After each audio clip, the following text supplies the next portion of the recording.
수도원에 젊은 수도사 한 분이 새롭게 부임을 하셨습니다.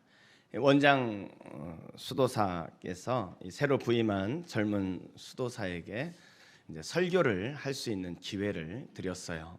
그래서 이 젊은 수도사가 설교를 하기 위해서 단에 섰는데 처음 설교를 하다 보니까 너무 마음이 답답한 거예요. 앞이 캄캄하고 어떻게 말을 시작해야 될지 당황한 가운데 나온 첫 마디가 여러분 오늘 제가 무슨 설교를 하려는지 아십니까? 이렇게 물었습니다. 그랬더니 성도들이 어떻게 알겠어요? 그래서 성도들이 다 모릅니다. 이렇게 대답을 했더니 이 수도사가 나도 모르겠습니다 하고는 강단에서 그냥 내려가 버렸다는 거예요. 기가 막힌 원장님이 이제 그 다음 주에도 한 번 더 기회를 드렸습니다.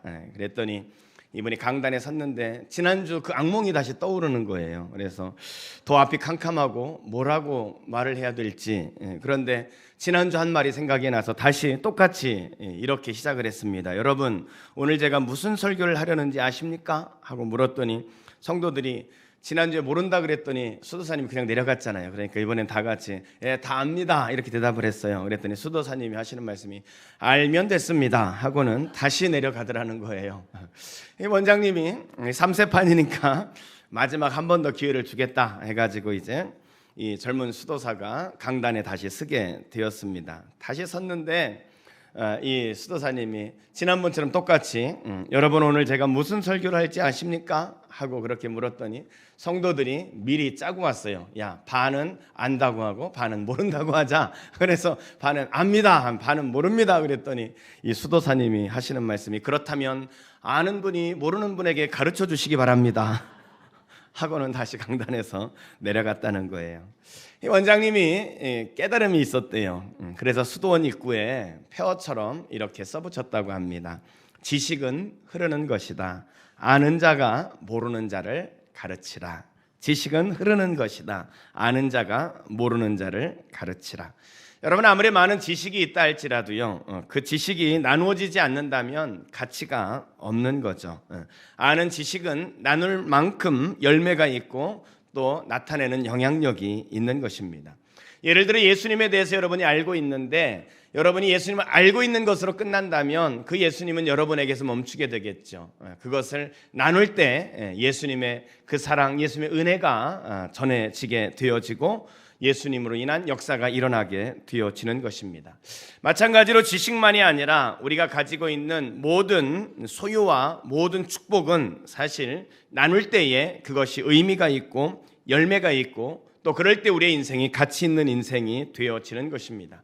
우리가 자꾸만 움켜쥐려고 하고 움켜쥐면 움켜질수록 그것이 우리에게 더 많은 것을 가져다 줄 것 같지만 움켜질수록 우리는 발전하지 못하게 되어지고 오히려 쇠퇴하게 되어지는 것입니다.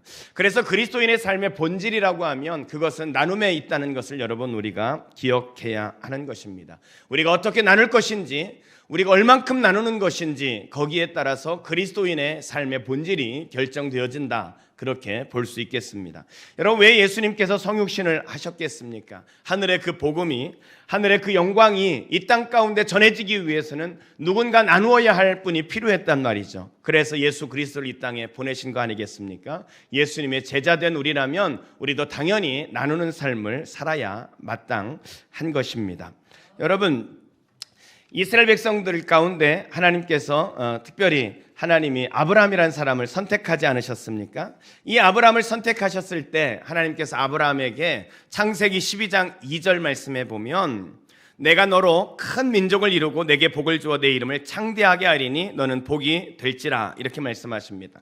아브라함에게 너는 복이 될 것이다. 하나님이 복을 줄 것이다. 이렇게 말씀하시죠. 내 이름을 창대하게 할 것이다. 그렇게 말씀하셨단 말이에요. 그리고 나서 하나님은 거기에서 끝나지 않아요. 계속해서 이어지는 3절 말씀에 보면 너를 축복하는 자에게 내가 복을 내리고 너를 저주하는 자에게는 내가 저주하리니 땅의 모든 족속이 너로 말미암아 복을 얻을 것이라 하신지라.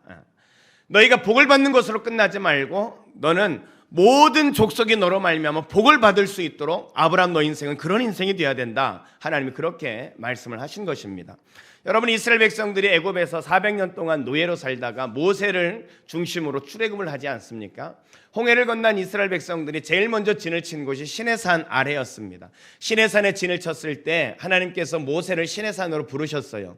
이제 노예로 살던 이스라엘 백성들로 하여금 이제 새로운 민족, 새로운 나라를 형성하기에 앞서서 그들에게 나라의 근간이 되어지는 비전을 하나님께서 모세에게 주시게 됩니다. 그것이 출애굽기 19장 5절과 6절 말씀인데, 세계가 다 내게 속하였나니, 하나님은 모든 열방을 다 품었다는 거죠. 너희가 내 말을 잘 듣고 내 언약을 지키면 너희는 모든 민족 중에서 내 소유가 되겠고, 하나님이 이스라엘 백성들에게 너희는 내 소유가 될 것이다, 그렇게 말씀하십니다. 다시 말하면 내가 너희를 선택했다. 그래서 이스라엘 백성들이 선민이라고 이렇게 말하지 않습니까? 이스라엘 백성들을 선택했다는 거, 소유가 되었다는 거예요.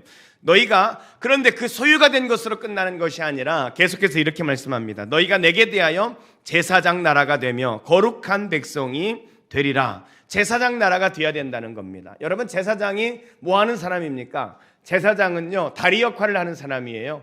죄 지은 인간들을 하나님과 사이에 다리를 놓아서 연결하는 역할을 하는 사람이 바로 제사장입니다.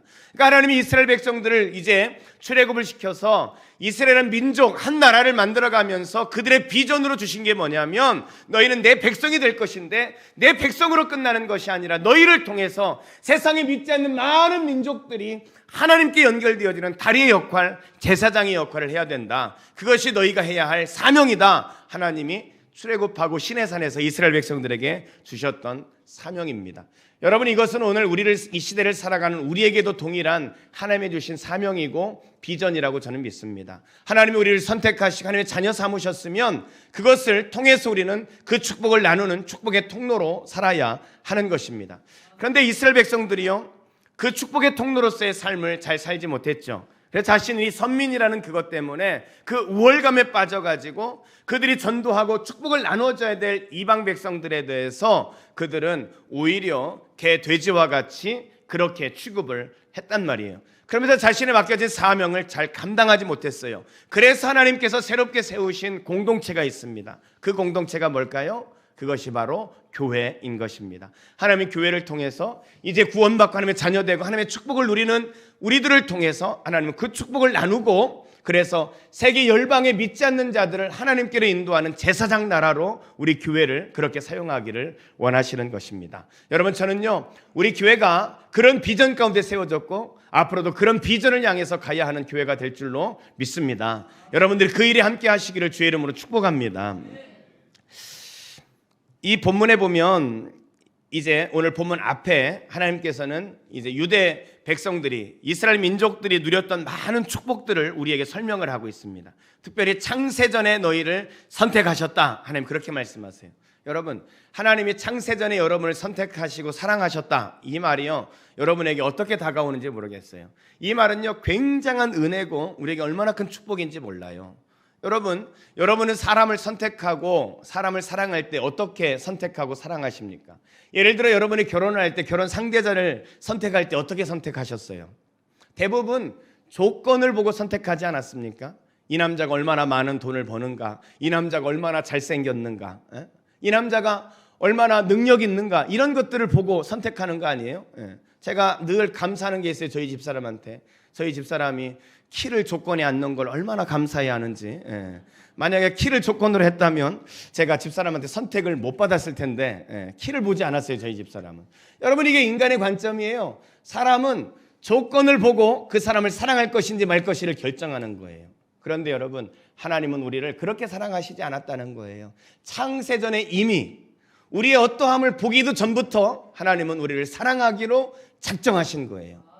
그래서 로마서 5장에서 우리가 아직 죄인 되었을 때에 우리에게 흠모할 것이 없고 사랑받을 만한 것이 없어요. 자랑할 만한 것이 아무것도 없단 말이에요. 그런데 우리가 아직 죄인 되었을 때 그리스도께서 우리를 위하여 죽으심으로 하나님께서 우리에 대한 자기의 사랑을 확증하셨다는 거예요.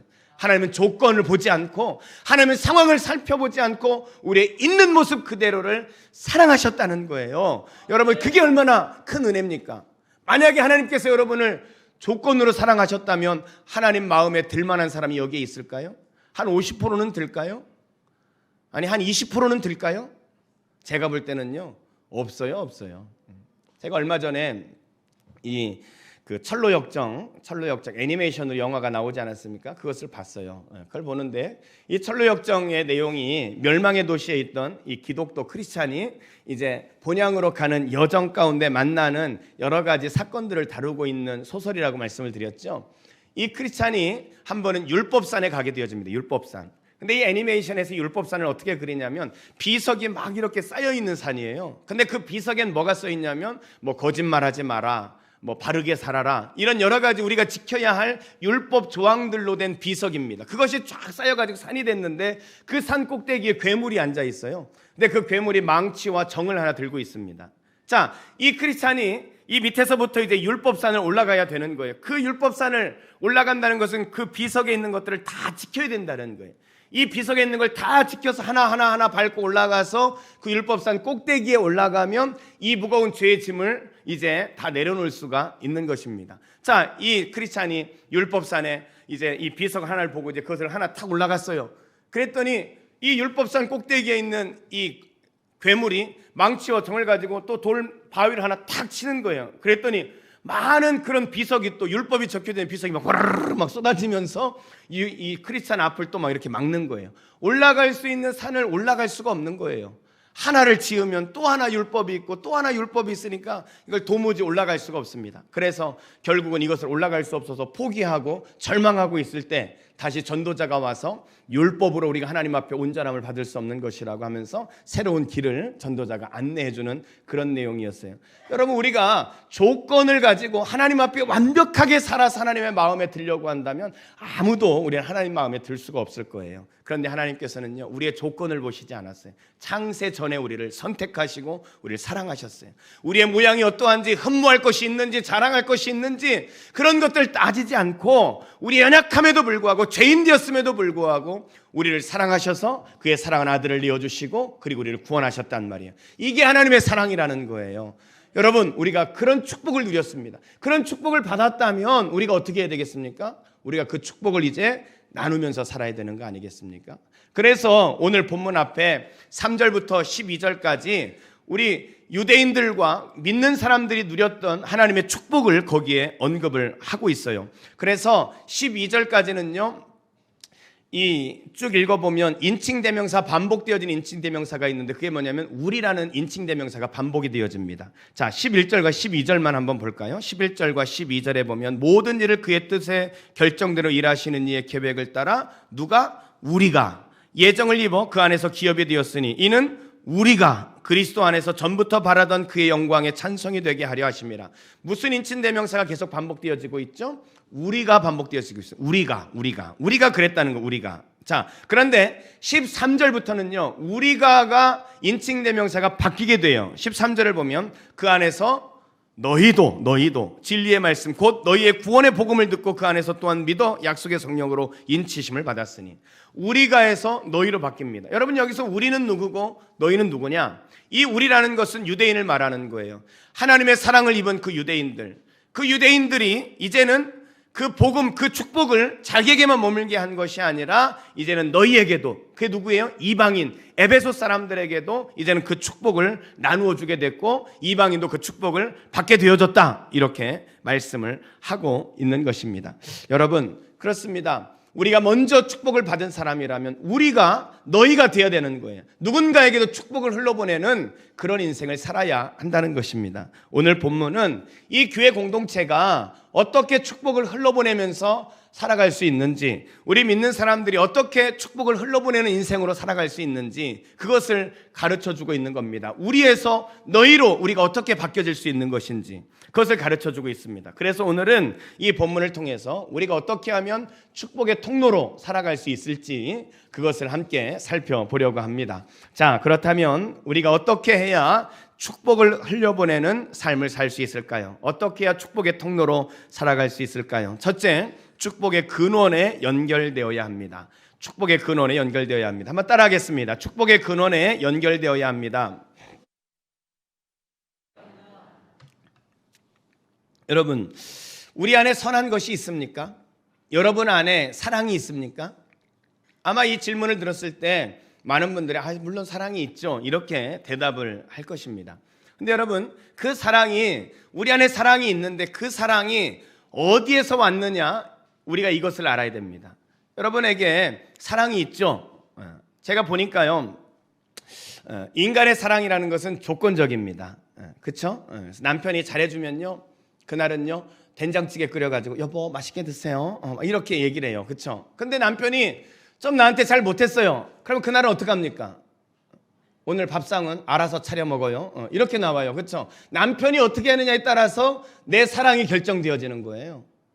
나한테 잘해주면 나도 잘해주고, 나한테 잘 못하면 나도 못하는 거예요. 여러분, 이게 인간적인 사랑의 아닙니까? 만약에 남편이 바람 피웠어요, 그럼 여러분 사랑할 수 있겠습니까? 아무도 대답 안 하시네요. 남편이 바람 피웠는데 사랑할 수 있겠냐고요. 여러분, 이 사랑이 쉬운 게 아니에요. 여러분, 나한테 잘해주면 사랑하고 잘못하면 사랑하지 않고, 이거는요 사실 사랑이라기보다는 그것은 본능입니다. 왜냐하면 여러분, 동물을 한번 생각해 보세요. 여러분 집에서 기르는 강아지들을 한번 생각해 보십시오. 개도요 자기한테 잘해주면요 꼬리를 치면서 아주 그냥 살살거립니다. 근데 그 강아지한테 잘 못하는, 한번 해보세요. 그러면 그냥 바로 그냥 하고 그냥 달려들려고 하지 않습니까? 여러분, 강아지도요 자기 잘해주는 사람과 잘 못하는 사람을 다 알아요. 잘해주는 사람한테는 강아지도 꼬리치고요, 잘 못하면요 하고 덤벼드는 거예요. 여러분, 이건 본능이라는 거예요. 이건 사랑이 아니에요. 근데 원수를 사랑할 수 있는 이 능력이 어디에 있습니까? 이것은, 이 진짜 사랑은 어디에서부터 오는 거냐면 그것은 하나님에게서부터 오는 거예요. 하나님이 사랑이시거든요. 그 사랑이 내 안에 머물렀을 때, 그 사랑이 나갔을 때 사랑할 수 있는 거예요. 우리가 뭐 손양원 목사님 하면 아들을 죽인 원수를 양자 삼고 사랑한 목사님, 이렇게 우리가 아주 존경할 만한 분으로 이렇게 여기지 않습니까? 근데 사실은 엄밀히 말하면요, 그 사랑은 손양원 목사님의 능력이 아니에요. 여러분, 그 사랑은 사랑의 근원이신 하나님이 그 안에 있기 때문에 그 사랑이 넘치다 보니까 그 원수와 같은 사람을 사랑할 수 있게 된 거예요. 그 사랑은 그래서 하나님의 것이라니까요. 여러분, 우리가 어떻게 사랑할 수 있습니까? 우리가 원수도 사랑하고요, 바람핀 남편도 사랑할 수 있는 길은요 딱 하나예요. 사랑의 근원이신 하나님의 그 사랑이 내 안에 머물면 그 사랑으로 우리가 사랑할 수 있게 되어지는 것입니다. 그래서 우리가요 하나님의 것을 입지 않고는 우리가 인생을 살아갈 수 없어요. 그래서 오늘 우리의 과제는 내가 어떻게 사랑할까? 그것이 아니라 그 모든 근원이신 하나님 앞에 어떻게 연결되어져 있는가? 내가 하나님과 얼마나 깊은 사랑의 관계 속에 있는가? 이게 중요한 거예요. 하나님과 사랑이 깊은 관계 속에 있을수록 우리는 본능을 넘어선 그 사랑을 할 수 있게 되어지는 것입니다. 근원 대신 하나님 앞에 붙어 있어야 된다는 거예요. 여러분, 이 축복도 마찬가지입니다. 이 축복이 어디에 있습니까? 우리가 어떻게 축복을 누리며 살겠어요? 그 축복은 하나님 안에 있는 거예요. 자, 오늘 본문 11절을 보겠습니다. 11절, 모든 일을 그의 뜻에 결정대로 일하시는 이의 계획을 따라 우리가 예정을 입어 그 안에서 기업이 되었으니, 이렇게 말씀하고 있어요. 여러분, 여기서 기업이 됐다, 그 말은 다른 말로 말하면 상속자가 되었다, 그 말이에요. 이 말은 한마디로 말하면 하나님이 주시는 모든 축복을 누리게 됐다는 거예요. 우리가 하나님의 모든 축복을 누리게 됐어요. 어디에서 그 축복을 누리게 됐다고요? 그 안에서, 다시 말하면 그리스도 안에서, 하나님 안에서 그 축복을 누린다는 거예요. 그러니까 우리가 추구하는 모든 축복은 다 어디에서부터 비롯되어지는 거냐? 하나님에게서부터 그 축복이 이루어지는 것입니다. 그래서 축복의 근원인 하나님께 우리가 깊이 뿌리박고 하나님과 깊은 관계 속에 있을 때, 그때 그 축복이 흘러서 우리에게 그 축복의 삶이 나타나게 되어지는 것입니다. 예를 들어 그 축복을 제일, 그 통로를 제한하는 게 뭐예요? 죄죠, 죄. 죄가 있어서 하나님과 우리 사이를 갈라놓아서 하나님의 은혜가 우리 안에 머물 수가 없는 거예요. 그 축복의 근원인 하나님 앞에 쫙 우리가 관계되어져 있을 때 그 축복을 누리게 되어지는 것입니다. 우리는요 변변치 못해요. 능력이 없습니다. 그런데요 하나님께만 붙어 있으면요 우리는 엄청난 능력자가 되어지는 것입니다. 여러분, 제가 자주 예를 들었지만 이 종이라는 것이 이게 얼마나 약합니까? 그렇죠? 이거요 여러분 찢어져요. 금방 찢어져요. 그렇죠? 근데 여러분 이 종이를 여기에다가 바닥에다 딱 붙였다고 한번 생각해 보세요. 여기다 딱 붙여놓고 여러분이 아무리 찔러보세요. 이게 찢어지겠는가? 누구만 다치겠습니까? 내 손만 다치는 거예요.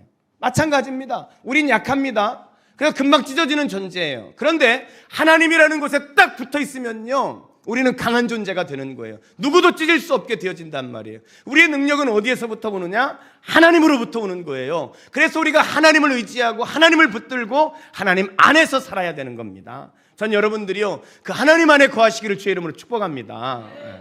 사도행전 3장에 보면요, 베드로와 요한이 이 성전으로 들어가는 길에 미문에서 안전뱅이를 보게 되어집니다. 여러분, 이 베드로와 요한이 안전뱅이를 보고 그 안전뱅이를 일으키지 않습니까? 사도행전 3장 6절 말씀해 보면 베드로가 안전뱅이를 일으킬 때 뭐라고 이야기하냐면 이렇게 이야기합니다. 우리 같이 한번 읽어봅시다. 사도행전 3장 6절 같이 읽습니다. 시작.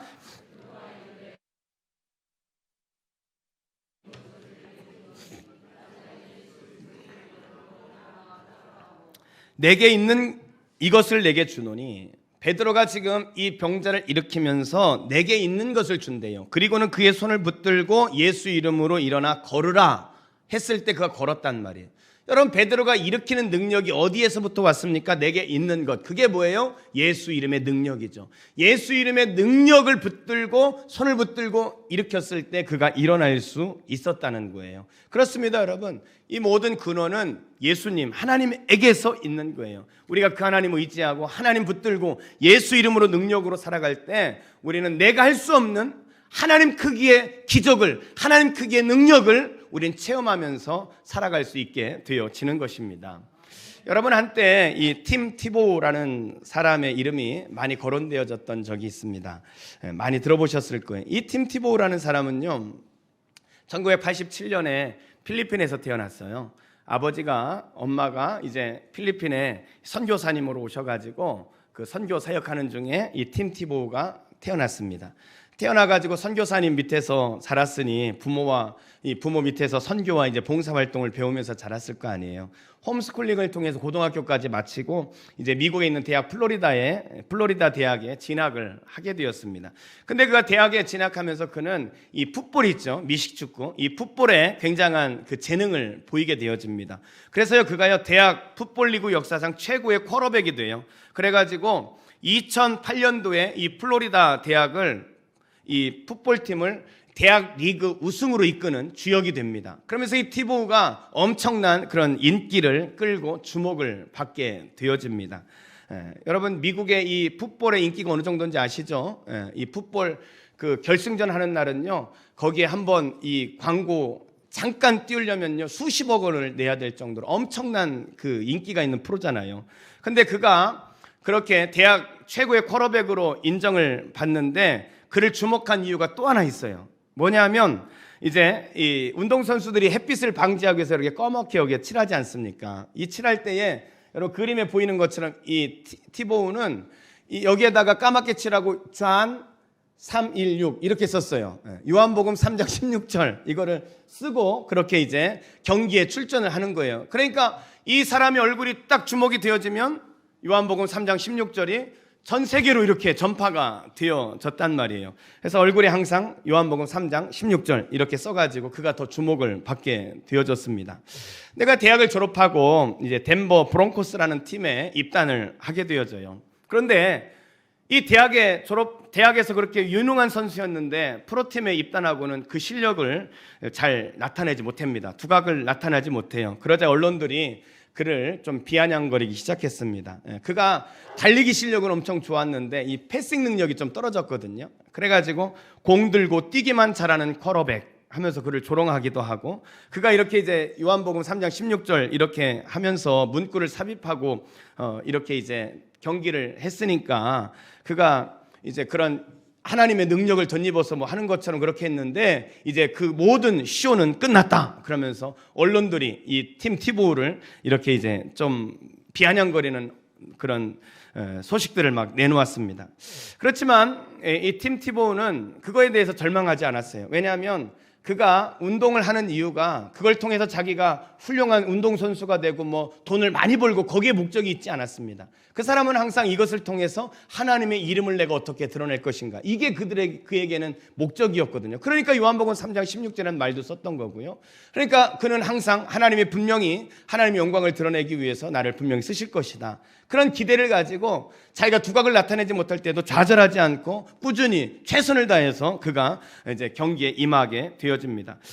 결국 2011년에 그로 인해서 이 덴버 브론코스라는 팀이 플레이오프에 진출을 하게 되어져요. 그래서 2012년 1월 8일 날 피츠버그 스틸러스와 이제 플레이오프 경기를 치르게 되어지는데, 마지막 이제 결승을 위해 제일 중요한 경기였습니다.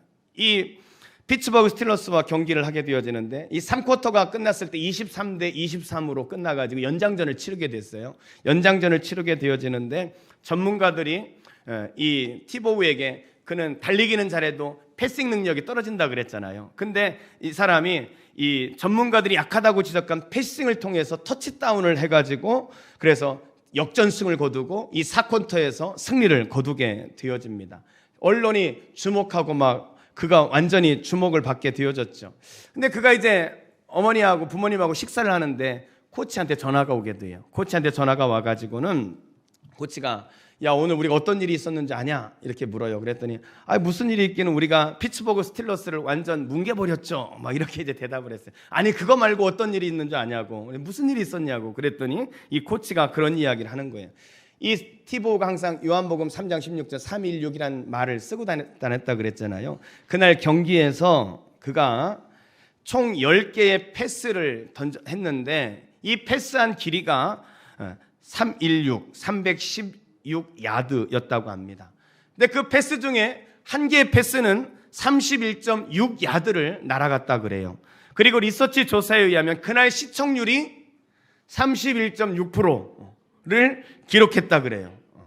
그래서 코치가 그것을 전해준 거예요. 야, 네가 매일 316 쓰고 다녔는데 어찌 이런 일이 있을 수 있냐 하면서 이제 코치가 그렇게 전화를 했던 것입니다. 그날 승리로 인해서요, 구글 사이트에서 요한복음 3장 16절이 무려 1억 2천 번, 그날 요한복음 3장 16절이 1억 2천 번 검색되었다고 합니다.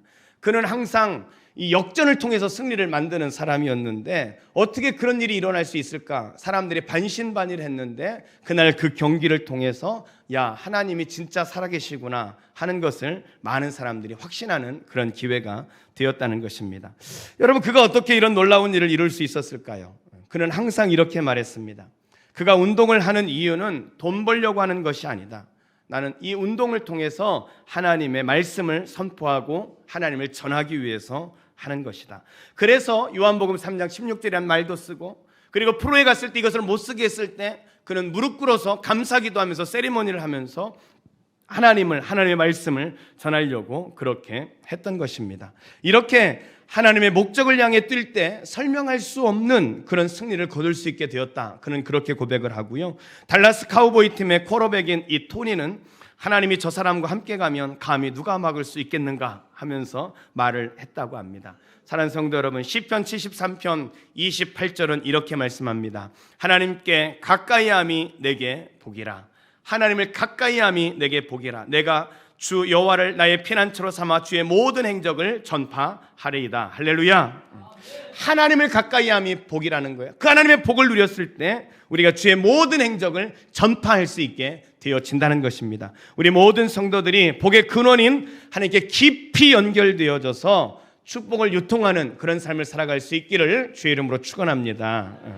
두 번째로 우리가 어떻게 해야 축복을 유통하는, 흘려보내는 삶을 살 수 있을까요? 둘째는 축복의 통로가 열려 있어야 합니다. 한번 따라하겠습니다. 축복의 통로가 열려 있어야 합니다.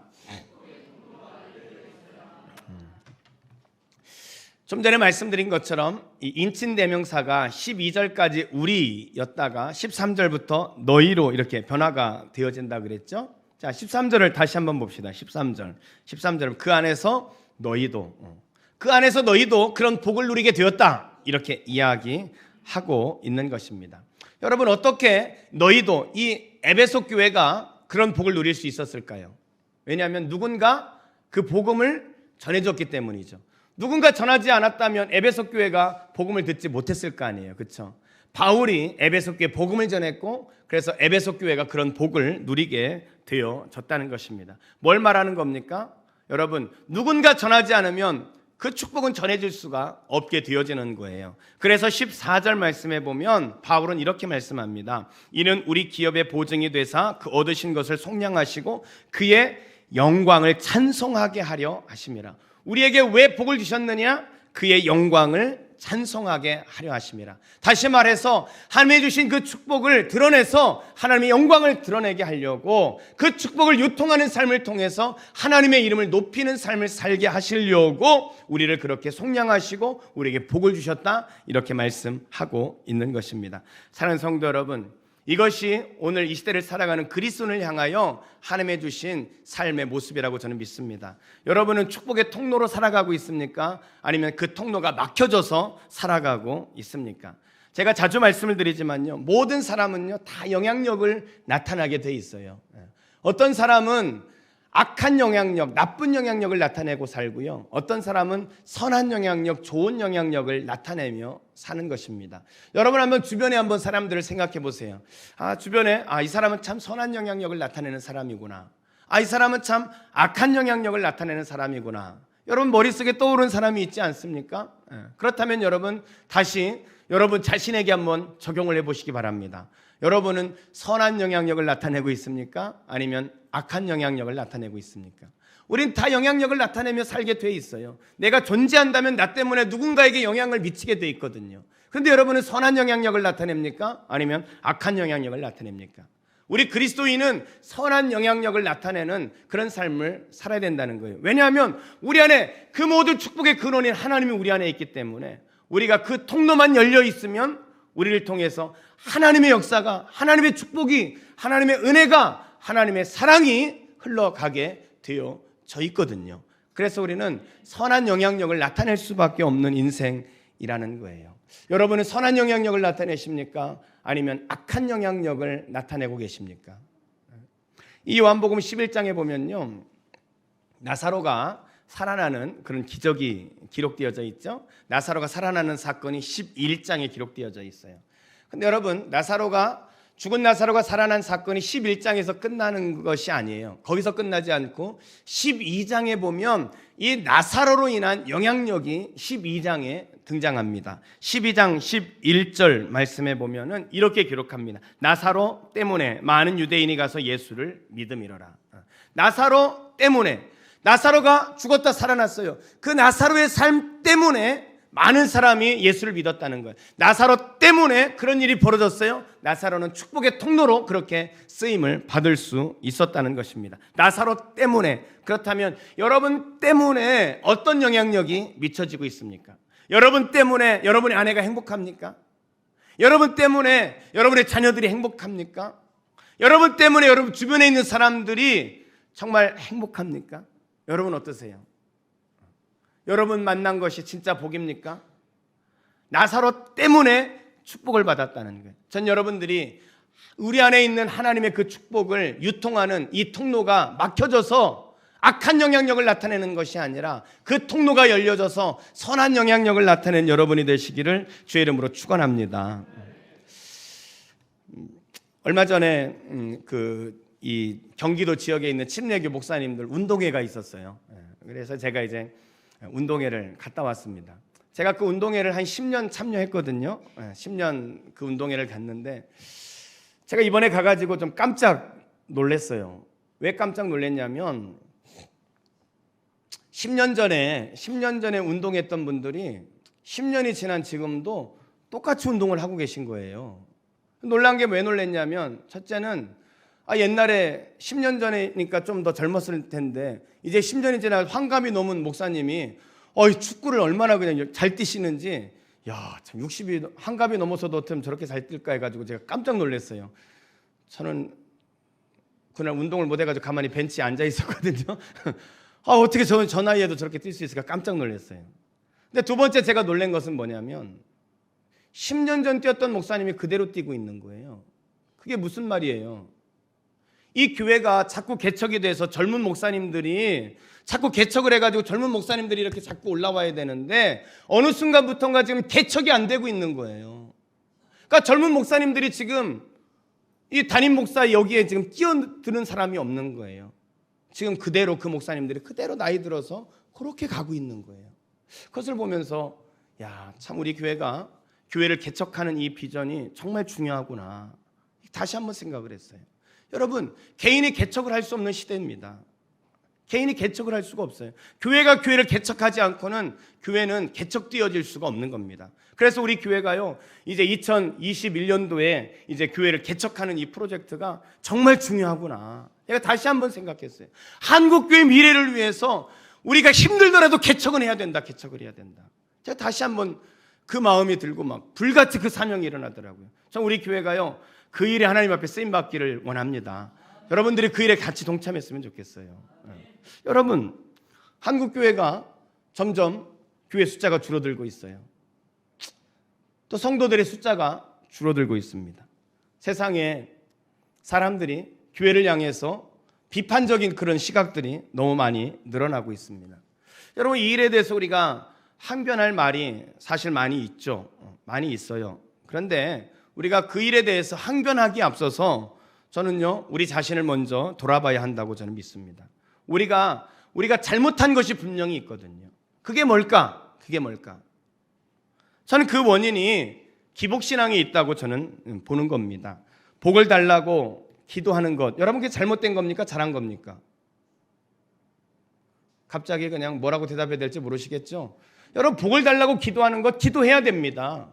여러분, 우리가 하나님의 자녀로서 하나님께 기도하고 복을 구하는 건 맞아요. 야베스가 복에 복을 더하사 복을 달라고 기도하잖아요. 여러분, 복을 구하는 거 좋습니다. 그렇게 해야 돼요. 우리가 인생을 살면서 만나는 시련이 있으면 기도하면서 하나님 이길 수 있게 해주세요. 그러면서 하나님의 능력을 덧입어서 그 시련을 이기고 극복해야죠. 여러분, 많은 축복을 하나님 앞에 구해야 됩니다. 사실 한국교회가 그 일에 정말 성공하지 않았습니까? 한국교회처럼 우리나라처럼 짧은 시간 내에 이렇게 발전한 나라가 어디 있어요? 저는 상당수 한국교회 영향이 있다라고 저는 믿습니다. 세상 사람들이 인정할지 안 인정할지는 모르지만 한국교회가 미친 영향이 저는 크다고 저는 믿어요. 여러분, 많은 그리스도인들이 기도하면서 많은 복들을 누리고 있어요. 그렇죠? 그런데 이게 잘못된 것이 아니라 뭐가 잘못됐느냐? 그런 복을 받았는데 그 복을 나누는 거에는 한국교회가 특별히 그리스도인들이 인색했다는 거예요. 여러분, 그렇지 않습니까? 우리가 그 많은 것을 받았으면서 우리가 나누는 것에 대해서는 인색하지 않았습니까? 여러분 어떻습니까? 전혀 그런 차원에서요, 저는요, 우리 교회가 더 많이 나누는 교회가 되어야 된다고 저는 믿습니다. 더 많이 나누고요, 더 선교지에도 보내고 더 연약한 자들을 돕고 이 선교와 구제하고 이 사회를 섬기는 일에 한국교회가 더 많이 앞장섰어야 돼요. 근데 그러하지 못했거든요. 내 배만 채우고 내 교회만 키우고 나에만 집중되어졌어요. 그 축복을 나한테만 국한시켰기 때문에 하나님이 그것을 기뻐하지 않았습니다. 한국교회가 저는 거기에 오늘의 결론이 거기에서부터 비롯되어졌다라고 저는 그렇게 믿는 거예요. 근데 여러분, 그 다음이 중요한 거예요. 여러분, 우리가 병 고치고 건강해졌어요. 그렇다면 여러분, 그 건강을 가지고 뭐 해야 되겠습니까? 많은 사람들이 보니까요, 병 고치고 건강해지니까요, 그때부터 또 건강해진 몸으로 세상에 나가가지고 세상 죄 짓는 일에 그 몸을 쓰고 있더라고요. 그러면 안 되잖아요. 하나님이 내게 건강을 주셨어요? 그렇다면 그것을 통해서 하나님의 축복을 유통하는 사람이 돼야죠. 하나님이 내게 물질을 주셨습니까? 그럼 그 물질을 통해서 축복을 유통하는 사람이 돼야죠. 하나님이 내게 다른 사람보다 좀 더 가지게 한 게 있다면요, 그것은요, 하나님 앞에 나누라고 하나님이 주셨던 것입니다. 저는요, 여러분들이 그 통로가 막혀지지 않기를 주의 이름으로 축복합니다. 여러분, 내 것에만 머무는 사해바다는 생명이 살 수 없는 거예요. 흘러보내는 갈릴리 호수는요, 생명이 풍성한 호수가 되어지는 것입니다. 축복의 통로가 막혀진 인생은요, 결국은 썩고 후퇴하게 되어져 있는 것입니다.